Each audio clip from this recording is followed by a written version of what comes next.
Hello, I'm Kelly Sanders with Zimbabwe Free TV. I'd like to introduce to you Corinna Caseby, the newest runner in the presidential elections. Corinna? Well, thanks for having me, Kelly. I can't wait to talk about why I would make a best president choice. Alright, well, let's start. Introduce yourself, your family background, how did you grow up? Oh, of course. I come from a middle-class family that understands what it means to work hard. Everything we wanted, we had to work for. My grandmother taught me that all good things don't come easily, but can easily slip away. If we want our country to work, we need to work for it. And not only that, we need to want to work for it. I grew up in the company adults and learned early the troubles of the average American. Okay. What qualities would make you a good president? What do you possess that would characterize you as the newest president of the United States? What would make me a good president? Well, I've been described as stubborn, though I consider it a good trait. I don't give up on a project until it's done. Right now, we the people need a leader who will not get distracted by poisoned opinions and can lead us to where we need to be. Creativity is also one of my strong points, as well as patience and understanding. Okay.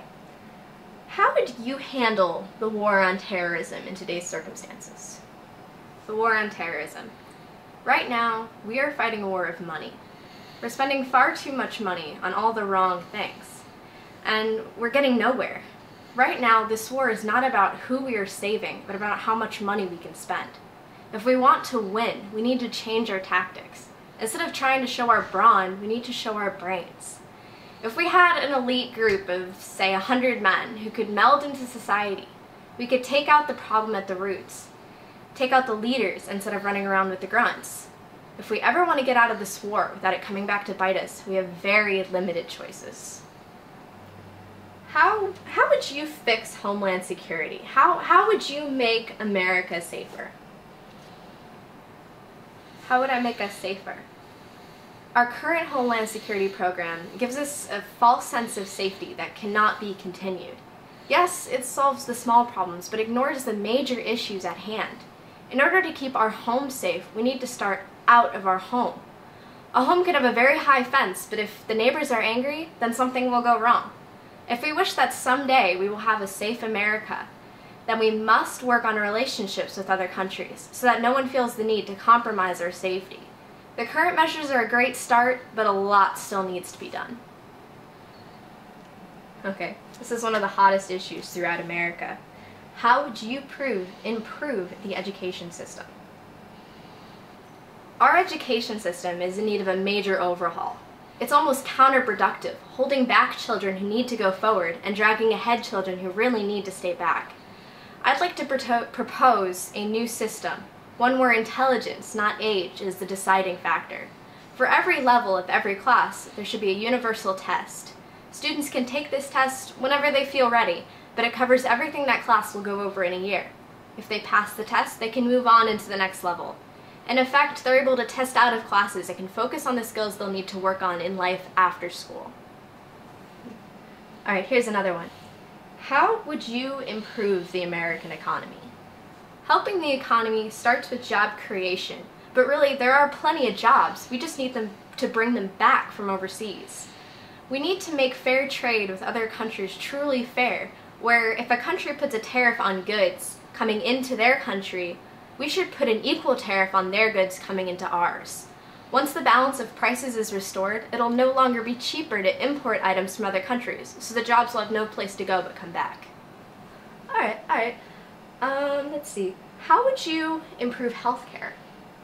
The American healthcare system leaves millions of people without coverage, and those who do have it pay far too much for it.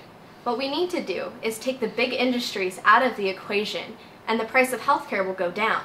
The government should offer one plan, and the cost added into the taxes. All Americans who pay their taxes have their healthcare, with sliding scale copays and deductibles based off income to help them pay. Alright, this next question comes from a very long email. How should the United States exist in a world with many countries and cultures? How do we establish good relationships with other countries? The United States, whether we like it or we don't, is made up of all cultures of the people who live here.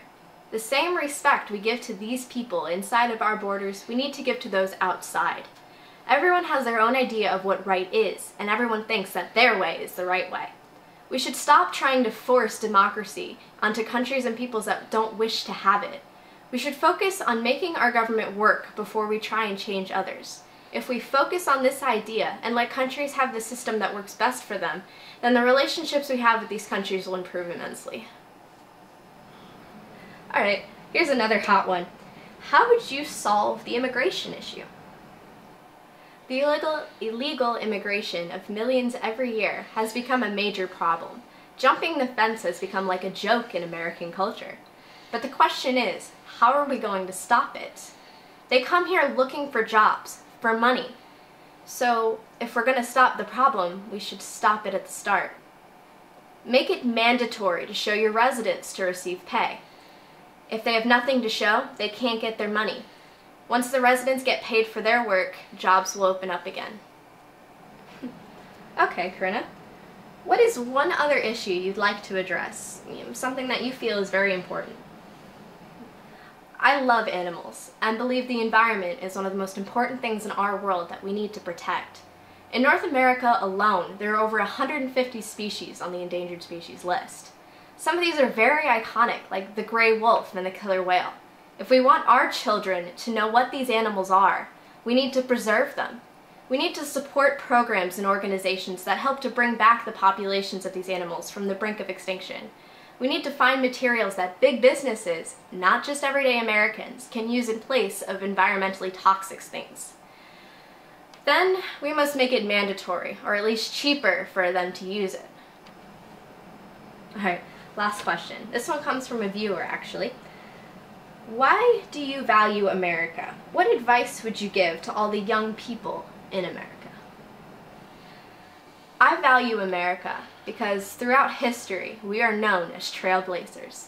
We are people who are determined to succeed, and we must never forget this.